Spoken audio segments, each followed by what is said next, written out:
শীতের মৌসুমে সবজি খাবো আর ফুলকপি খাবো না এমন তো হয় না, এর উপরে আবার ফুলকপি ডালনা। আসসালামু আলাইকুম বন্ধুরা, নিয়ে এলাম আবার আরেকটা নতুন রান্নার রেসিপি, ফুলকপি ডালনা। সম্পূর্ণ আমার মতো করে আমি আমার রেসিপিটা শেয়ার করছি।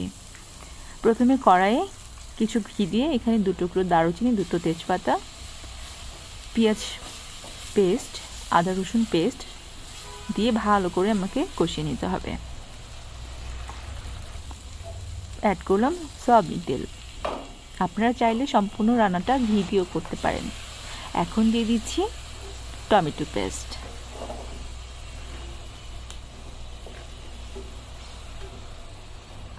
হালকা আছে খুব ভালো করে মশলাগুলো কষিয়ে নিব।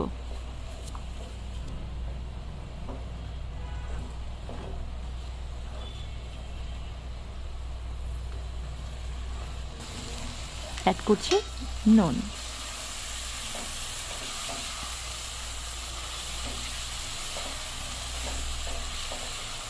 মশলাগুলো কষিয়ে যখন তেল উঠে আসবে এই পর্যায়ে এখানে আমি অ্যাড করব পানি।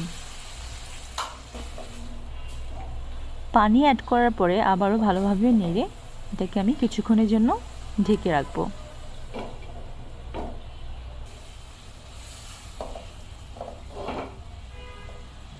মশলাগুলো খুব ভালোভাবে কষানো হয়ে গেছে। বড় সাইজের একটা ফুলকপি ধুয়ে কেটে নিয়েছি।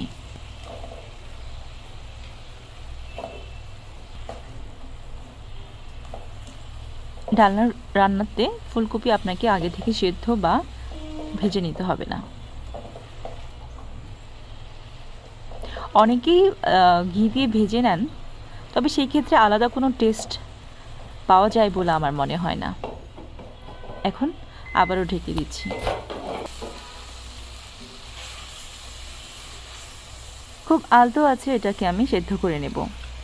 এখন এখানে আমি 1 মগ দুধ দিয়ে দিলাম।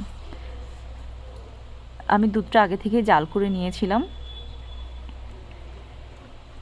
বলে রাখছি, আজকে কিন্তু ফুলকপি ডালনা রান্নাতে আমি পোস্ত বাটাটা অ্যাড করে নিই।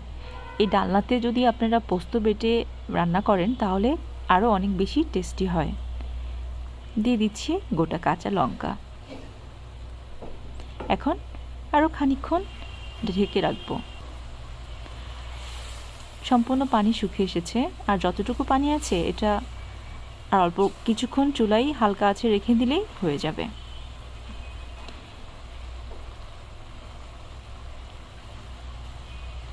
দিয়ে দিচ্ছি সামান্য চিনি। ফুলকপিগুলো কিন্তু অনেক সুন্দর সেদ্ধ হয়েছে এবং দেখতেও অনেক সুন্দর লাগছে। এই তো আমার ফুলকপি ডালনা প্রায় হয়ে গেছে।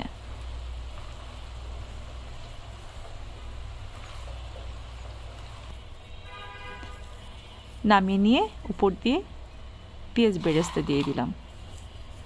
এটা আপনারা পোলাও, সাদা ভাত অথবা রুটির সাথে খেতে পারবেন।